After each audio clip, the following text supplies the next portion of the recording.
प्यारे बच्चों, welcome to my channel Verma study 2020 बुकलाना।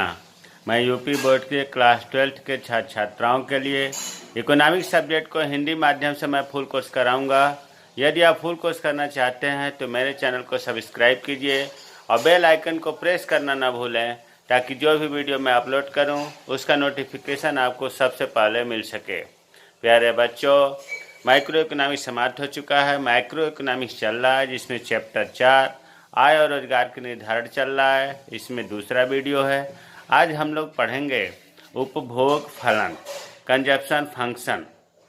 बहुत महत्वपूर्ण है और उपभोग फलन में जितनी बातें हैं आज हम लोग उसको अध्ययन कर लेंगे। तो उपभोग फलन, फलन लिखा हुआ पढ़ लेते हैं।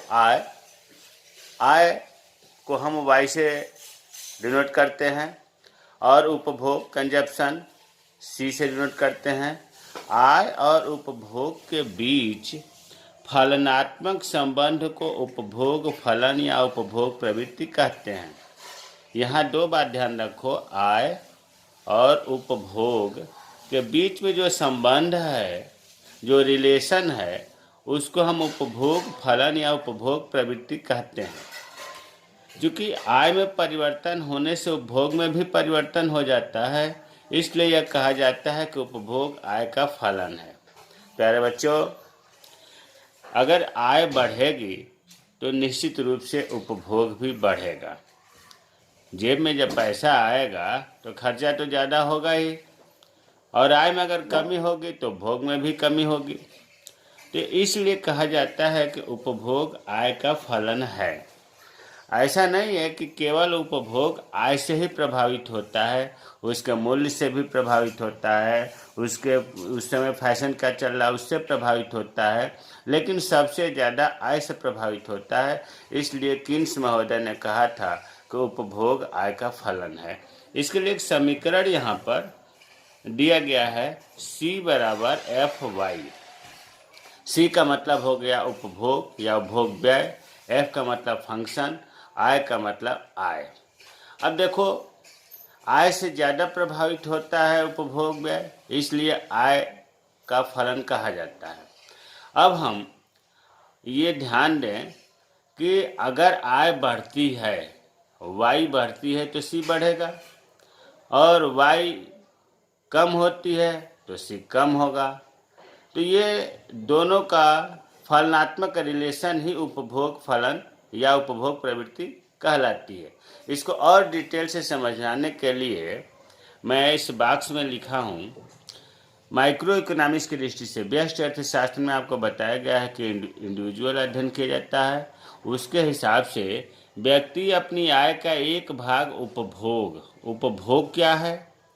वस्तु और सेवाओं पर जो व्यय करता है व्यक्ति, वो उपभोग कहलाता है, और उपभोग से जो शेष बचता है बचत करता है। लेकिन ये हम लोग पढ़ रहे हैं समष्टि अर्थशास्त्र। अब समष्टि अर्थशास्त्र में पूरे सामूहिक राष्ट्रीय की बात होती है, नेशनल की बात होती है। तो इसी को जो अभी आपने पढ़ा, व्यक्ति अपनी आय का एक भाग उपभोग और शेष को बचा लेता है, राष्ट्रीय आय अर्थात समष्टि अर्थशास्त्र के संदर्भ में क्या कहा जाएगा? राष्ट्रीय आय का वह भाग जिसे वस्तु और सेवाओं पर व्यय किया जाता है, उसे कुल उपभोग व्यय कहते हैं या उपभोग कहते हैं। सी भाई, राष्ट्रीय आय जितना हुआ है उसमें वस्तु और सेवाओं पर जितना राष्ट्र व्यय किया वही तो उपभोग है या कुल उपभोग व्यय, और जितना उपभोग नहीं किया, जितना बचा लिया, उसे हम बचत कहते हैं।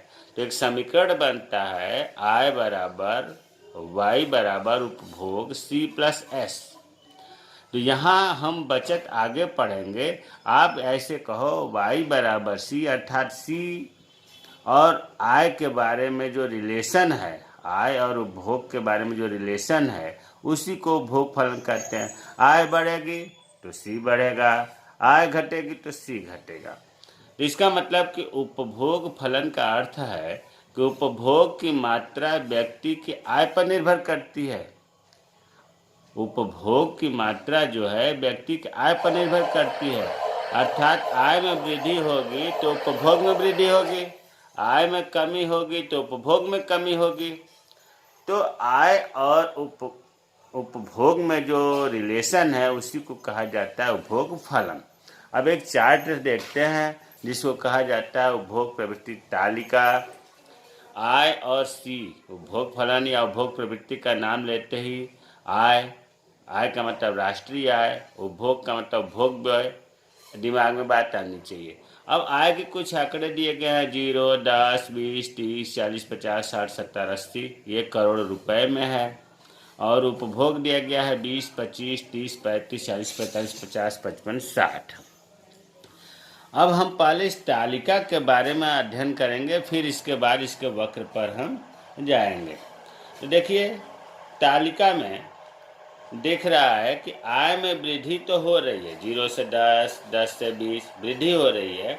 आय में वृद्धि के साथ साथ उपभोग में भी वृद्धि हो रही है, यह भी 20 से 25, 30, 35, 40 चल रहा है। पहली बात तो ये आपको निष्कर्ष निकला है कि आय में प्रत्येक वृद्धि से साथ साथ उपभोग में भी वृद्धि हो रही है। दूसरा बात ये दिख रहा है हमें तालिका में कि जब आय शून्य होती है तब भी उपभोग कुछ न कुछ हो रहा है। 20 करोड़ रुपए हो रहा है इस एग्जाम्पल में।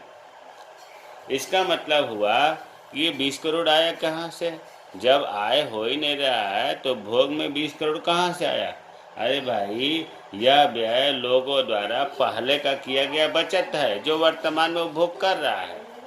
इसका मतलब यह हुआ कि आय के 0 होने के बाद भी उपभोग कुछ न कुछ होगा।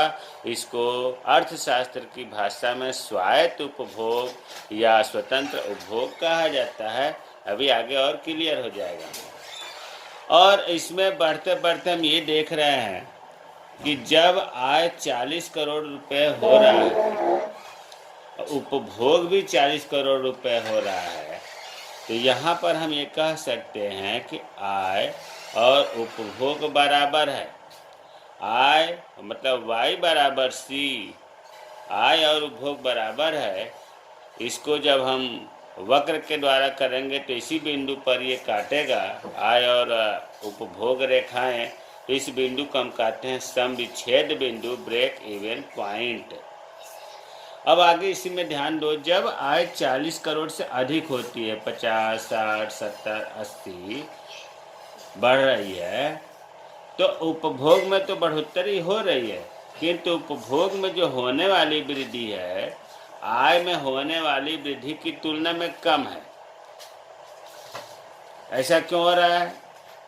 क्योंकि लोगों द्वारा बचत शुरू हो जा रहा है। भाई देखो, यहाँ से पहले 0 था आय तो उपभोग 20 हुआ, आय 10 हुआ तो 25। यहाँ तक आप ये ध्यान से देखें तो y जो है कम है, उपभोग ज़्यादा है।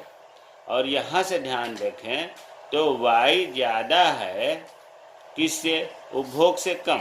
अब यही देखो, 50 करोड़ रुपए आय हो रहा है, उपभोग 45 हो रहा है। 5 करोड़ कहाँ गया भाई? सेविंग हो गई, बचत हो गई। यहाँ से बचत शुरू हुआ। तो ये तालिका से आपको 3 बातें बताया गया। पहला बताया गया कि आय में वृद्धि के साथ साथ उपभोग में भी वृद्धि होती है। दूसरा बताया गया कि जब आय 0 होती है तब भी कुछ न कुछ उपभोग होता है जिसको हम स्वायत्त उपभोग कहते हैं। और तीसरा बताया गया कि जब आय बराबर c होता है वहाँ पर सम विच्छेद बिंदु, समता बिंदु उत्पन्न होता है। और चौथा बताया गया है कि y बराबर c के आगे ऐसी स्थिति आती है कि बचत प्रारंभ हो जाती है। अब इसी चीज़ को हम चित्र के माध्यम से देखते हैं। इधर हो गया आपका x एक्सिस, इधर हो गया y एक्सिस, और आय को हमने 0 से शुरू किया, 0, 10, 20 इधर, और इधर है उपभोग। प्यारे बच्चों, पूरा लिख करके बनाने में टाइम लगेगा, इसलिए हमने मोटे तौर पर ही लिख दिया। यहाँ दिखा दिया 20 से शुरू हो रहा है। 20 से क्यों? क्योंकि आप देखो उपभोग जो है 20 से शुरू हो रहा है तो 20 से शुरू हुआ। अब यहाँ 40 पर हमने दिखा दिया ब्रेक इवन पॉइंट। अब चित्र को एक एक चीज़ इसे समझते हैं। देखिए, आय जो है y है और उपभोग c वक्र है। इनके बीच में पूर्ण धनात्मक है। इसका मतलब कि वाई वक्र भी ऊपर की तरफ बढ़ रहा है। धनात्मक संबंध इसीलिए कह रहे हैं कि वाई के साथ साथ उपभोग वक्र भी ऊपर की तरफ बढ़ रहा है।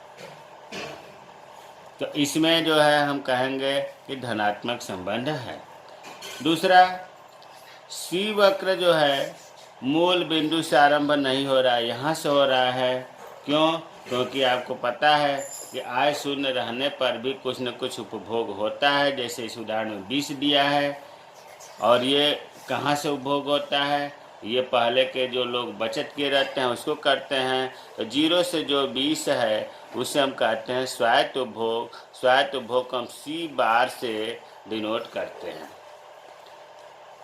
ई बिंदु पर हम ये देख रहे हैं कि उपभोग वक्र और आय वक्र दोनों काट रहा है। इसको हम ई बिंदु या ब्रेक इवन पॉइंट सम विच्छेद बिंदु कहते हैं। हमने परिभाषा में लिखा है सम विच्छेद बिंदु का कि जिस बिंदु पर वाई और सी काटते हैं उसे सम विच्छेद बिंदु कहते हैं। या हम ये कहें जिस बिंदु पर बचत शून्य होती है वही बिंदु सम विच्छेद बिंदु कहलाता है। अब बचत की बात करें, यहाँ पर आप देख ही रहे हैं कि y बराबर c इस बिंदु पर हो रहा है। अब देखो ई बिंदु से बहुत ध्यान देना जरूरी है। ई बिंदु से इधर हमने बायां मान लिया और ई बिंदु से इधर दायां। ई बिंदु के बाएं अगर हम ध्यान दें तो सी वक्र ऊपर है। किससे? वाई वक्र से। भाई देखो यहाँ ये सी वक्र है, उपभोग वक्र है, और ये आय वक्र है, तो इससे ये ऊपर है। तो इसका मतलब ये हुआ कि उपभोग व्यय सी वक्र आय से अधिक है। और जब कोई भी व्यक्ति है उपभोग ज़्यादा कर रहा है और आय कम हो रही है तो क्या होगा? बचत ऋणात्मक होगा। बचत ही नहीं कर, खा रहा है ज़्यादा, कमा रहा है कम, तो कहाँ से बचत करेगा? स्वाभाविक है कि सी ऋणात्मक होगा। और जब सी ऋणात्मक होगा, ये किस स्थिति में आया? जब सी ज़्यादा है और वाई कम है, तभी तो बचत ऋणात्मक हुआ। और यहाँ पर आपने देखा इस पॉइंट पर कि आय और उपभोग दोनों बराबर हैं, लेकिन यहाँ पर भी जितना कमा रहा है व्यक्ति, जितना आय हो रही है उतना ही उपभोग हो रहा है। इसका मतलब कि यहाँ बचत 0 है।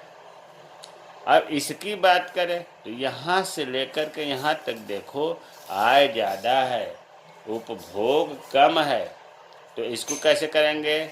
आय ज़्यादा है, सी ग्रेटर देन वाई, आय ज़्यादा है। इधर जो है मुंह बना देंगे जिधर ज़्यादा होगा, तो वाई ज़्यादा है। अब जब वाई ज़्यादा है तो निश्चित रूप से बचत होगी। बचत को हम कहेंगे पॉजिटिव बचत होगा, एस हो गया। तो ये चीज़ें बहुत समझना ज़रूरी है। और थोड़ा सा यहाँ हम आपको और हिंट कर दूँ, आगे इसकी ज़रूरत पड़ेगी। ये जो सी है उपभोग व्यय वक्र और ये जो आय वक्र है, इन्हीं दोनों के बीच के अनुपात को हम औसत उपभोग प्रवृत्ति कहते हैं। तो ये चित्र फिर एक बार दिखाऊंगा। तो अब तक आपको इस चित्र से क्या निष्कर्ष निकला, यहाँ पर हमने पीछे लिख दिया। जो अभी तक हमने बताया है उसका वर्णन हमने पीछे किया है। वाई तथा सी के बीच संबंध पहला बताया, उपभोग सी का कुछ न्यूनतम स्तर सदैव होता है, भले ही आय 0 है। और यह स्वायत्त उपभोग सी बार, सी के ऊपर एक लाइन खींचते हैं, सी बार कहलाता है। स्वायत्त उपभोग की परिभाषा क्या होगी? आय के शून्य स्तर पर भी जो उपभोग होता है उसे स्वायत्त उपभोग कहते हैं। स्वतंत्र उपभोग भी कहते हैं। यह आय में परिवर्तन होने पर परिवर्तित नहीं होता है। तो वाई तथा सी के बीच संबंध में एक तो यही हो गया कि सी का कुछ न कुछ उपभोग होगा। दूसरा है वाई और सी के बीच प्रत्यक्ष संबंध है, अर्थात आय में जैसे जैसे वृद्धि हो रही है उपभोग में भी वृद्धि हो रही है। धनात्मक संबंध है, अर्थात आय के बढ़ने पर उपभोग बढ़ता है, आय के घटने पर उपभोग घटता है। तीसरा हमने बताया कि बिंदु ई पर आय और उपभोग दोनों बराबर हैं। इस बिंदु को सम विच्छेद बिंदु कहते हैं। चौथा अभी हमने बताया कि ई बिंदु के बाईं ओर जो उपभोग वक्र है आय वक्र से ऊपर है, इसका मतलब हुआ कि उपभोग व्यय ज़्यादा हो रहा है वाई से, और इसलिए बचत ऋणात्मक है। बिंदु ई के दाईं ओर अभी मैंने बताया था कि उपभोग व्यय वक्र वाई से नीचे है, जिससे स्पष्ट है कि उपभोग व्यय आय से कम है और बचत धनात्मक है। यह भी हमने समझा दिया। अब आगे है उपभोग फलन का समीकरण। कभी कभी एक नंबर में पूछ दिया जाता है कि उपभोग फलन का समीकरण क्या है, उपभोग फलन का बीजगणितीय समीकरण क्या है। तो इसका सूत्र होता है C बराबर C बार प्लस बी वाई। C का मतलब कंजप्शन उपभोग फलन, और C बार का मतलब स्वायत्त उपभोग, और B का अर्थ है सीमांत उपभोग प्रवृत्ति MPC, और Y का मतलब होता है आय। MPC क्या है आगे हम लोग पढ़ेंगे, तो एक बार फिर रिपीट कर दूँ। C का मतलब उपभोग फलन या उपभोग प्रवृत्ति, C बार का मतलब स्वायत्त उपभोग या स्वतंत्र उपभोग, B का मतलब सीमांत उपभोग प्रवृत्ति, और Y का मतलब आय। MPC और MPS बराबर 1 होता है, यहाँ हमने लिख दिया क्योंकि आगे जब बताया जाएगा तो याद होना चाहिए। अब देखो इस समीकरण के एक उदाहरण से समझते हैं ताकि ये क्लियर हो जाए। मान लो कोई प्रश्न है, उसमें उपभोग फलन ज्ञात करना है और स्वायत्त उपभोग C बार जो है 40 करोड़ रुपए दिया गया है, MPC अर्थात सीमांत उपभोग प्रवृत्ति 0.8 दिया गया है, और आय जो है 200 करोड़ रुपए दिया गया है। तो हल करने के लिए C बराबर C बार प्लस बी वाई। C बार आपको 40 करोड़ दिया है, 40 लिख दिया।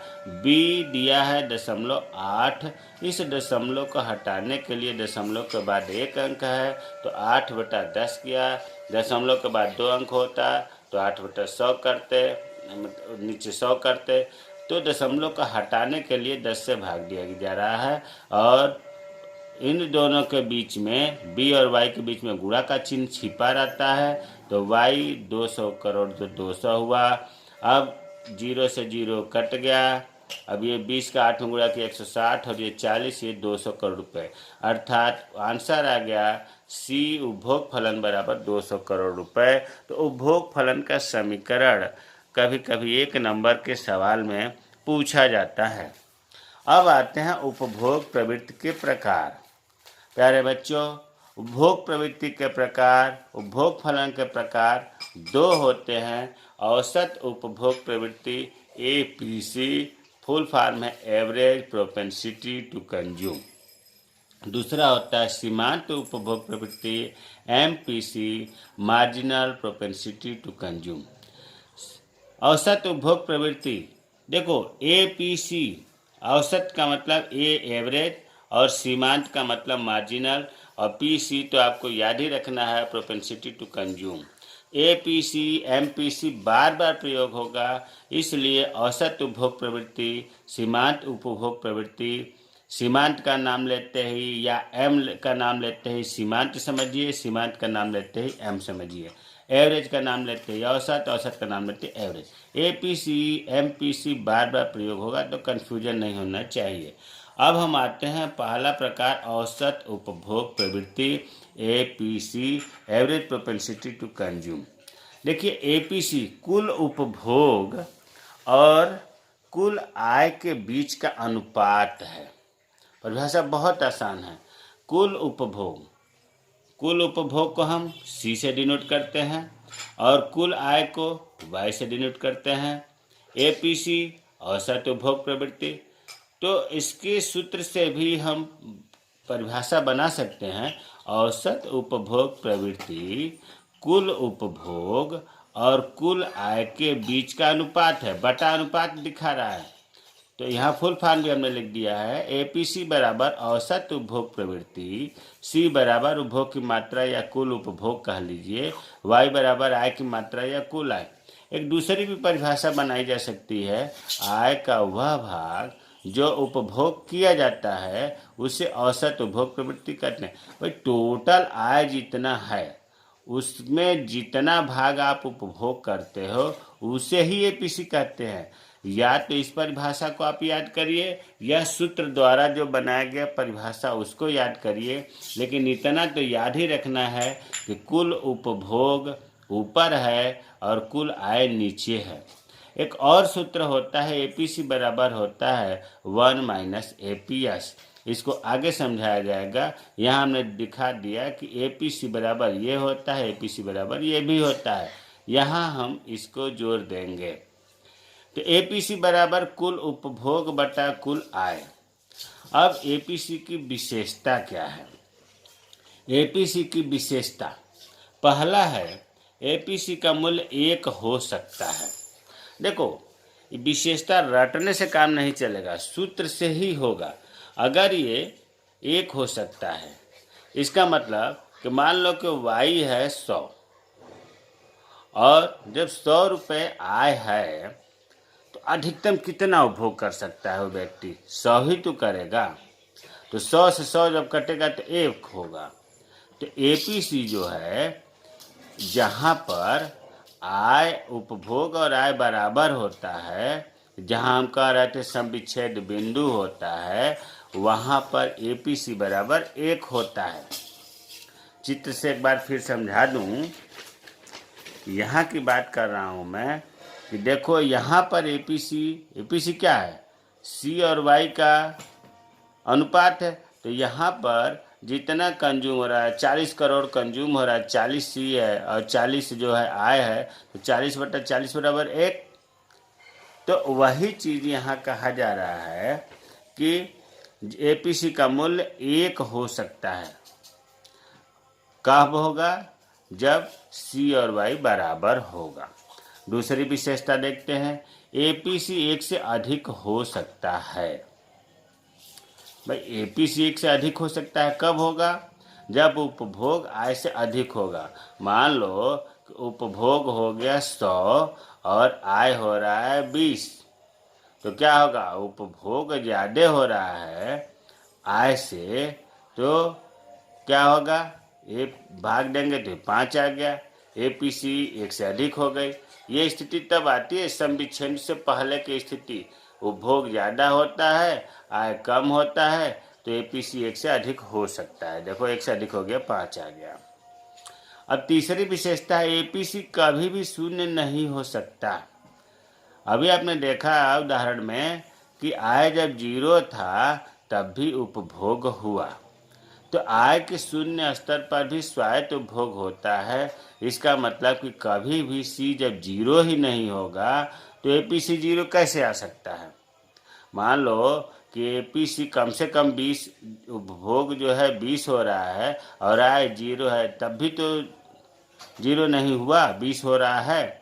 तो कहने का मतलब कि जब उपभोग 0 हो ही नहीं सकता तो एपीसी भी 0 नहीं होगा।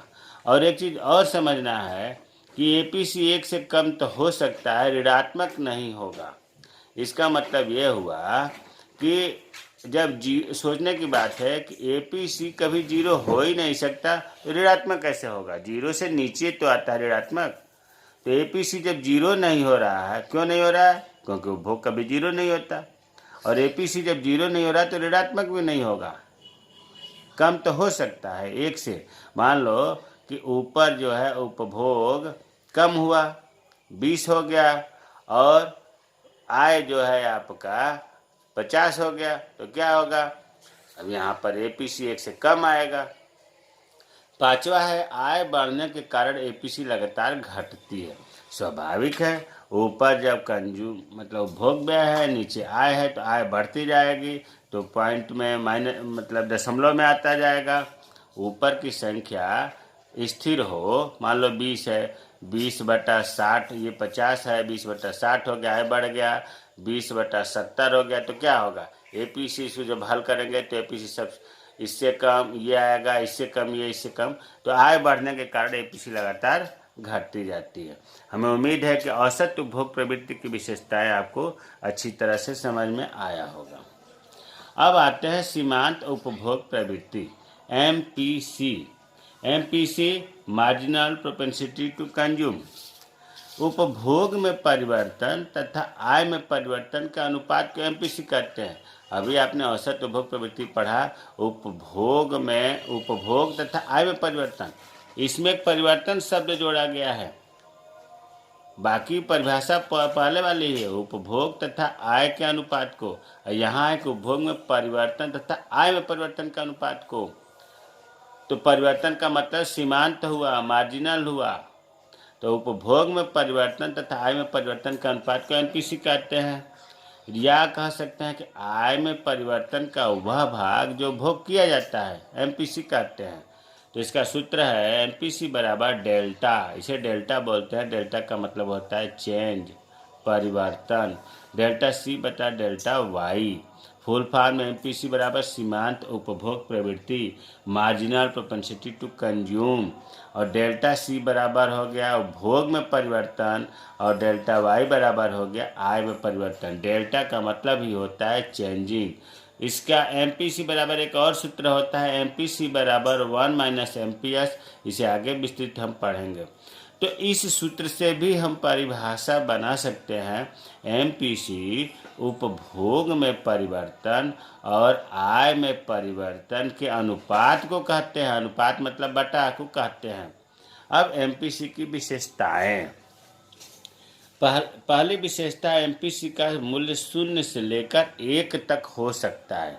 देखो यहाँ पर हम दिखा रहे हैं, जैसे एमपीसी का मूल्य 0 से लेकर के 1 तक हो सकता है। ध्यान दो, इसका मतलब ये हुआ कि 0 से नीचे इस साइड में जब हम आएंगे तो ऋणात्मक होगा। इसका मतलब कि एमपीसी कभी भी ऋणात्मक नहीं होता है। 0 से नीचे ऋणात्मक शुरू होगा, इसीलिए 0 से 1 की बात हो रही है। 0 भी हो सकता है, 1 भी हो सकता है, लेकिन 0 से कम अर्थात ऋणात्मक नहीं होगा, एमपीसी धनात्मक ही होगा। और 1 तो हो सकता है, 1 से अधिक नहीं हो सकता, 1 से अधिक नहीं हो सकता। तो पहला पॉइंट आपको ये बता रहा है कि एमपीसी का मूल्य 0 से लेकर 1 तक हो सकता है। अब देखो एमपीसी 0 कब होगा, एमपीसी बराबर 0 कब होगा, यहाँ हमने समझाने के लिए लिख दिया है कि जब आय में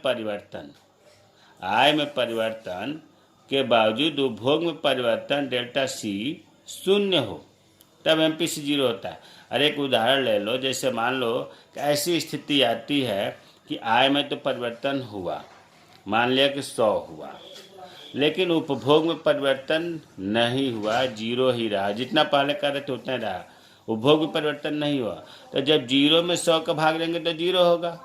इसका मतलब कि एमपीसी 0 हो सकता है।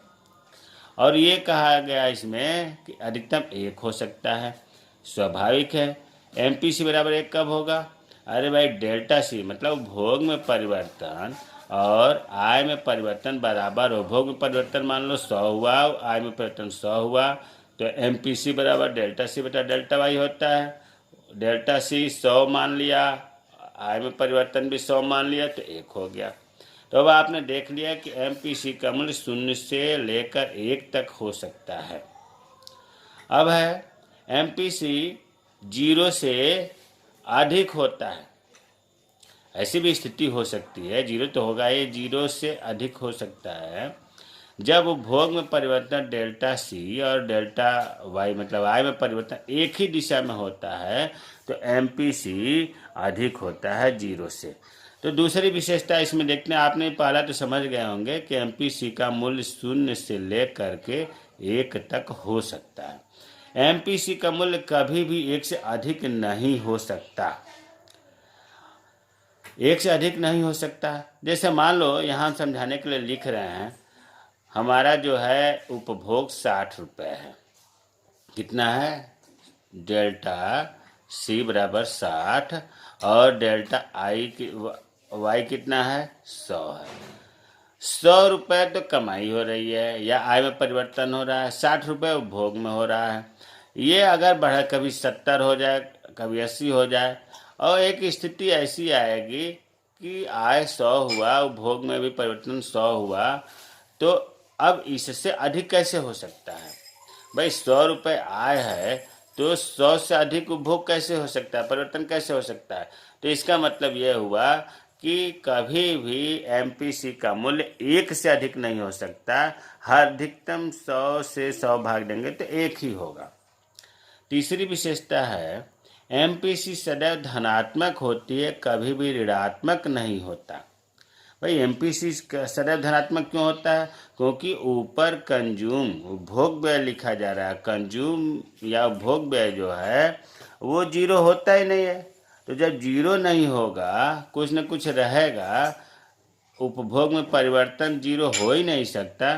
तो इसका जो एमपीसी निकलेगा, भले ही आय में जीरो हो तब भी क्या होगा, धनात्मक ही रहेगा। जब जीरो नहीं है तो कहाँ से धनात्मक, ऋणात्मक होगा ही नहीं। अगला है आय। वायु वृद्धि के साथ साथ एमपीसी घटती जाती है। मान लो कि ऊपर जो है उपभोग में परिवर्तन 20 है और बटा वाई में 40 है, फिर वाई में बढ़ाते जाओ, 50 कर दो, 60 कर दो, जबकि उपभोग में परिवर्तन वही है, तो क्या होगा, एमपीसी घटती जाती है। क्यों घटती है, क्योंकि उपभोग व्यय घटती दर से बढ़ता है और बचत प्रवृत्ति बढ़ती जाती है। तो आपको एमपीसी की विशेषता मुख्य रूप से 4 बताया गया कि एमपीसी का मूल्य 0 से लेकर 1 तक हो सकता है। एमपीसी का मूल्य कभी भी 1 से अधिक नहीं हो सकता है। एमपीसी सदैव धनात्मक होती है, ऋणात्मक नहीं होता है। आय में वृद्धि के साथ साथ एमपीसी घटती जाती है। प्यारे बच्चों, मुझे उम्मीद है कि जो आज हम लोग पढ़े हैं कि उपभोग फलन क्या है, उपभोग फलन का तालिका क्या है, उपभोग फलन का वक्र कैसे बनता है। उपभोग फलन 2 प्रकार का होता है, औसत उपभोग प्रवृत्ति एपीसी, एमपीसी। एपीसी क्या है, एमपीसी क्या है, इनकी विशेषताएं समझ में आया होगा। अगर कहीं कोई डाउट है, समझ में नहीं आ रहा है, तो आप कमेंट बॉक्स में कमेंट करें, मैं रिप्लाई करूँगा। मेरे चैनल को सब्सक्राइब कीजिए। जय हिंद, जय भारत। चैनल को सब्सक्राइब करें और अगर वीडियो अच्छी लगे तो इसे लाइक और शेयर करना ना भूलें।